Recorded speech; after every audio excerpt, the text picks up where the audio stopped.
कि मदरसा आधुनिकीकरण योजना को लेकर और उसके प्रस्ताव को लेकर लगातार मांग बढ़ती जा रही है। आज इस पर ही चर्चा करने के लिए जा रहे हैं साथियों। वीडियो में अंत तक बने रहें और जो टीचर्स चैनल पर नए हैं चैनल को सब्सक्राइब कर लें। साथियों, इस वक्त की सबसे बड़ी खबर और अपडेट दे रहा हूं साथियों कि राज्य सरकार पूर्व में दी जा रही अतिरिक्त धनराशि के माध्यम से योजना को पुनः चलाने के लिए तत्पर है। साथियों, अगर ऐसा होता है तो मदरसा टीचर्स राज्य सरकार के इस फैसले का स्वागत करता है, वेलकम करता है साथियों। क्योंकि वर्तमान स्थिति में साथियों बहुत सी चुनौतियां हैं और इन चुनौतियों से लड़ने के लिए काफ़ी स्ट्रगल की ज़रूरत है साथियों। अगर पूर्व में दी जा रही अतिरिक्त धनराशि को कंटिन्यू रखा जाता है और उसी प्रस्ताव के जरिए राज्य सरकार इस प्रस्ताव को विधानसभा में पेश करती है तो साथियों ये अपना आप में बहुत बड़ी उपलब्धि है साथियों।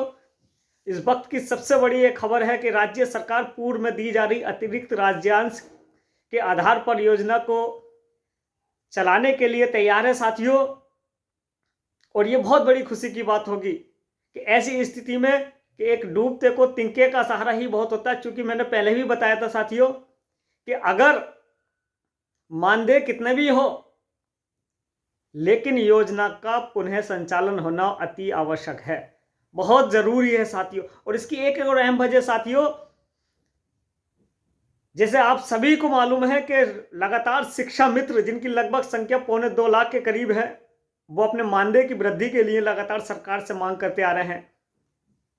और एक उन्होंने संघर्ष लंबा किया था लेकिन उन्हें उसमें कामयाबी नहीं मिली। लेकिन सुप्रीम कोर्ट की एक गाइडलाइंस के अनुसार समान कार्य और समान वेतन के अनुसार न्यायालय का उन्होंने दरवाजा खटखटाया और वो अंतिम दौर में उनका मुकदमा चल रहा है साथियों। और राज्य सरकार इस पर बड़ी जल्दी उनके मानदेय में वृद्धि करने के लिए एक पहल करने जा रही है। फाइनेंशियल जो सिस्टम था वो देखा गया है साथियों। इस वक्त ये खबर बहुत इंपॉर्टेंट है हमारे लिए कि जो कि राज्य पर अतिरिक्त भार की जो समस्या थी इसको देखते हुए, क्योंकि शिक्षा मित्रों का मामला बड़ा लंबा है साथियों, इसलिए अगर राज्य सरकार पूर्व में दी जा रही अतिरिक्त धनराशि के जरिए इस योजना को पटल पर लाने का काम कर रही है तो साथियों ये हमारे लिए बहुत बड़ी उपलब्धि होगी। और उत्तर प्रदेश के 7442 मदरसों में कार्यरत 22,000 टीचर्स के लिए और उसके परिवार के लिए बड़ी खुशी की बात होगी साथियों। क्योंकि मैंने पहले भी बताया था साथियों, लगातार पूर्व में जो गलतियां लोगों ने की थी, तमाम अनियमितताएं बढ़ती गई थी, जिसकी खुफिया जानकारी और LIU रिपोर्टें जो मंत्रालयों तक पहुंची गई थी, राज्य सरकार पर पहुंची गई थी कि मदरसा शिक्षक मदरसे में कम और सड़कों पर ज़्यादा होता है साथियों। क्योंकि वर्तमान स्थिति में हमें कोई भी ऐसा कदम नहीं उठाना है जो आने वाले प्रस्ताव पर या इस अतिरिक्त धनराशि के जरिए जो योजना को लाया जा रहा है उसको नुकसान उठाया ना पड़े। साथियों, मैं आप लोगों से गुजारिश कर रहा हूँ, पुनः आग्रह कर रहा हूँ कि कोई भी काम आप जल्दबाजी में ना करें। क्योंकि सरकार की पूरी नज़र मदरसा आधुनिक टीचर्स पर है इस वक्त। और कहीं ना कहीं सरकार, माननीय मंत्री दानिश आज़ाद अंसारी साहब जो इस स्कीम को लगातार शुरू से देख रहे हैं और माननीय मुख्यमंत्री से लगातार मिलकर इस योजना को पुनः चलाने की मांग करते आ रहे हैं साथियों। ये बहुत बड़ी खबर हमारे लिए होगी कि माननीय दानिश आज़ाद अंसारी का अथक प्रयास ये कामयाब होगा। और हम लोगों की जो मेहनत थी, जो जिस तरह से लीगल लड़ाई करके हम लोग आगे बढ़ रहे थे साथियों, ये बहुत बड़ी कामयाबी की ओर बढ़ती जा रही है साथियों। इस वक्त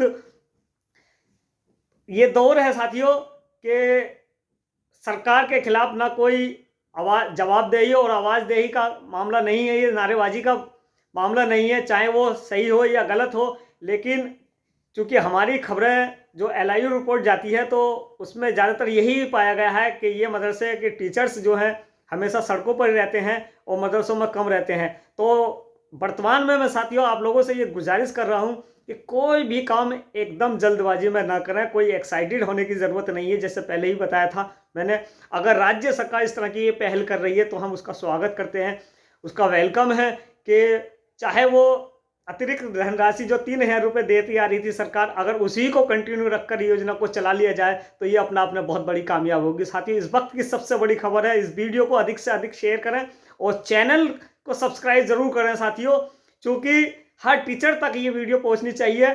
और कोई भी काम उत्तर प्रदेश के 22,000 मदरसा टीचर्स ऐसा ना करें जिससे जो योजना पर या प्रस्ताव पर इस सरकार तक कोई गलत मैसेज पहुंचे। साथियों, मैं आप लोगों से फिर गुजारिश कर रहा हूं कि अगर राज्य सरकार इस पर पहल कर रही है तो ये अपना आप में बहुत बड़ी कामयाबी है। पूर्व में दी गई अतिरिक्त धनराशि को अगर कंटिन्यू जारी कर देती है और इसी सत्र में जो आने वाले विधानसभा सत्र है 16 दिसंबर से लगने जा रहा है साथियों, जो लगातार 5 दिन चलेगा ये सत्र, तो ये बहुत बड़ी कामयाबी होगी हमारे लिए। और चूंकि पूरा सचिवालय से लेकर शासन स्तर तक पूरी रूपरेखा तैयार हो चुकी है साथियों, सिर्फ मोहर लगनी बाकी है। इसलिए मैं आप लोगों से गुजारिश कर रहा हूं कि सिर्फ एक मांग, वर्तमान में एक टीचर एक मांग, अगर हम एक टीचर होकर एक मांग रखेंगे तो शायद हमारा ये मिशन कामयाब होगा और उत्तर प्रदेश का 22,000 मदरसा टीचर के चेहरे पर एक खुशी की लहर होगी, उसके परिवार को एक सहारा मिलेगा कि साथियों कि हमारी योजना को पुनः संचालित किया जा रहा है। साथियों, एक बहुत बड़ी पुरानी डायलॉग है फिल्म का कि जब दोस्त बनाकर काम किया जा रहा है तो दुश्मन बनाने की क्या ज़रूरत है। जब राज्य सरकार हमारे फेवर में है, राज्य के मंत्री हमारे फेवर में है और पूरा महकमा हमारे फेवर में होता जा रहा है साथियों, तो हम क्यों सरकार के खिलाफ नारेबाजी करें, क्यों अपना वक्त और समय पैसा बर्बाद करें। इसलिए साथियों, जिस तरह से मैंने पूर्व में ही बताया था कि राज्य सरकार अतिरिक्त धनराशि के माध्यम से इस योजना को पटल पर लाने का काम कर रही है साथियों, ये बहुत बड़ी उपलब्धि है हमारे लिए। और मैं सभी 22,000 मदरसा टीचर से गुजारिश करूंगा कि एक मांग एक टीचर सरकार तक हम पहुंचाने का काम कर रहे हैं। और आप लोगों से भी गुजारिश है, अगर किसी सरकार के माध्यम से या सरकार के जनप्रतिनिधि से, मंत्री से, नेता से, MLC से या कैबिनेट मंत्री से मुलाकात करते हैं तो हमारी एक मांग होनी चाहिए, एक शिक्षक एक मांग। और वो मांग यह है कि राज्य सरकार किसी भी तरह से इस योजना को पटल पर लाए, इस योजना को पुनः संचालित उत्तर प्रदेश सरकार द्वारा किया जाए। साथियों, अगर ऐसा होता है तो उत्तर प्रदेश के 22,000 मदरसा टीचर का ये अपने आप में बहुत बड़ी उपलब्धि होगी। और कहीं ना कहीं राज्य सरकार को, जो हमने पूर्व में भी बताया था कि आपके पास इतना बजट है, जो आपने पूर्व में अतिरिक्त धनराशि के रूप में दिया था, 40% के रूप में आपने धनराशि दी थी, तो कहीं ना कहीं सरकार भी इस चीज़ को समझ रही है कि मदरसा उत्तर प्रदेश का आधुनिक टीचर लगातार लंबे समय से मांग करता आ रहा था, जिसकी सुनवाई नहीं हो पा रही थी साथियों। और अब वो वक्त आ गया है साथियों कि मुझे विश्वास है आने वाले कैबिनेट मंत्री विस्तार में ये रखा जाएगा और विधानसभा में पेश किया जाएगा। इसलिए आप लोगों से गुजारिश कर रहा हूँ कि वीडियो को अधिक से अधिक शेयर करें और चैनल को सब्सक्राइब